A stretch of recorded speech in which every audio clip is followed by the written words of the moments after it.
what about the next logical step in terms of physical well-being? How do I get control of my energy, my gut health, my wanting to run and do yoga? I feel like I try to do all these processes, but I get kind of stuck on what's the next thing. Well, all of that will follow. And those are irritating words, but it will follow. In other words, the better you feel, the more inspired you'll be. Let's talk about this in a very practical way. Everything that you mentioned, energy, balance, gut health, what else? Clarity. Wanting to run and wanting to desire to exercise. Stamina and stability. Yes. All of that, let's assign a word to this that you can really hook into. Let's call it timing. Because your physical body wants lots of different things to eat, but not all at once. And the cells of your body know what they're reaching for, and they'll offer you a craving. Well, if you're all in your head about what you should eat rather than following the impulse that your inner being is translating for you, you might miss the timing of that. So timing is what you're looking for. Timing of right place, right time. Timing of exiting the freeway. Timing of being someplace where something's triggered and you know to buy that and you know to eat that. Timing. Well, what is the basis of good timing? Connection. Because your inner being knows precisely where you are relative to all of those things in every single moment in time, and knows what your path of least resistance is to get you there. Never judging where you are on your path, never wondering why you are where you are on your path, always just calculating where you are relative to where you want to be and offering an impulse. Well, that impulse will feel like timing to you. It will be timing to you. It will feel like an impulse, but it will be perfect timing to you. So can you see how your work is simpler than you've been making it? Your work is just about that connection, which, as we've been visiting through all of these hours, gets easier and easier to understand how to achieve. So let's break it down.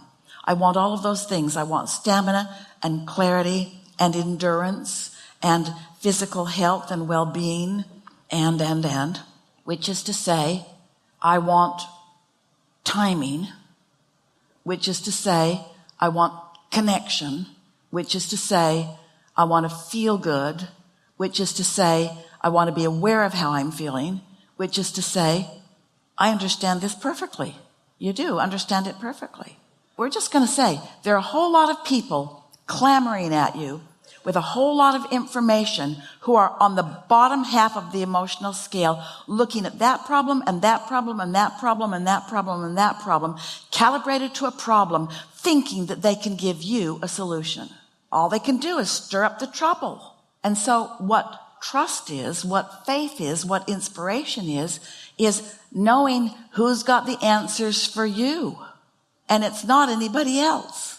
It's your own inner being who's walked every step, eaten every bite, thought every thought, been in every situation with you every step along the way, who gets you and adores you and wants what you want for you 1,000,000 times more than you could even conceivably want it yourself. So like today, all I wanted was to eat bread.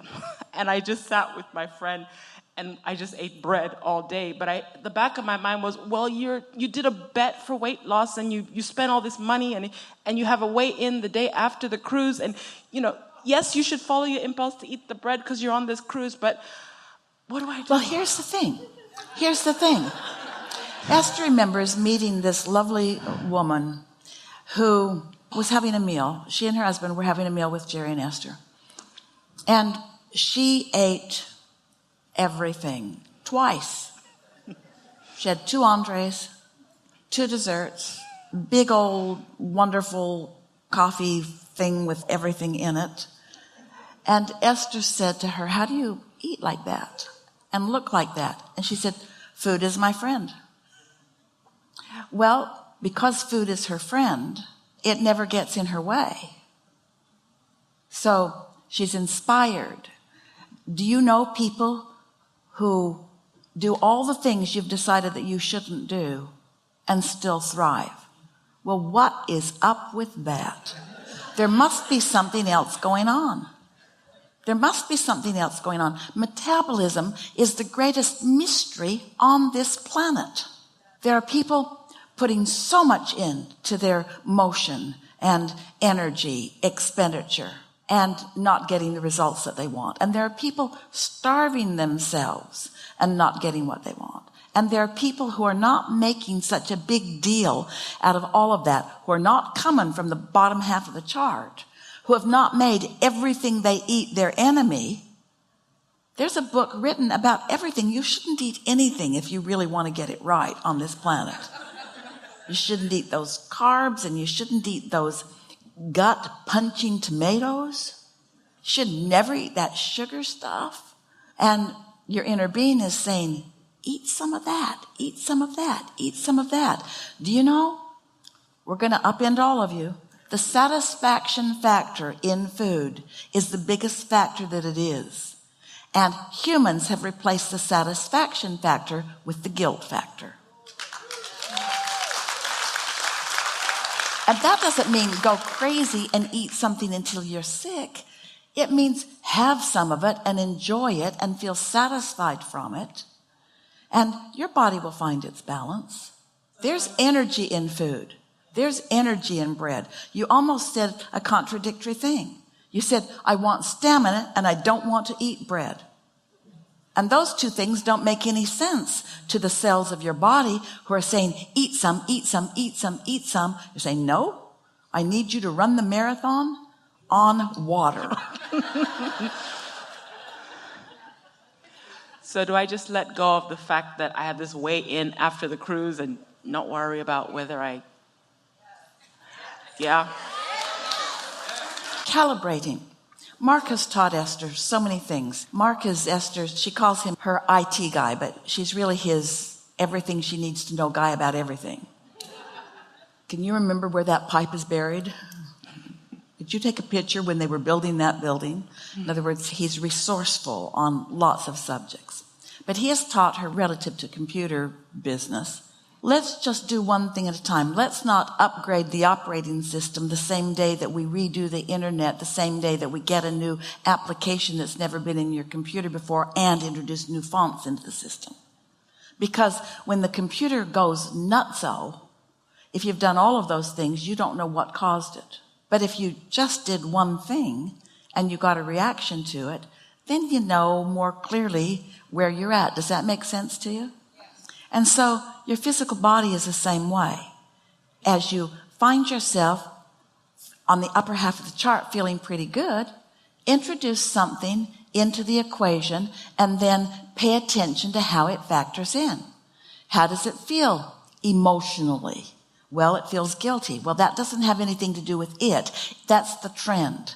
So you got to at least start there. Am I feeling this way because what I just ate really is detrimental to the outcome that I'm seeking? Or am I feeling this way because I read some book or because somebody else said? In other words, you have to sort of let your body show you what it wants, and it will. But just don't try to do it all at once.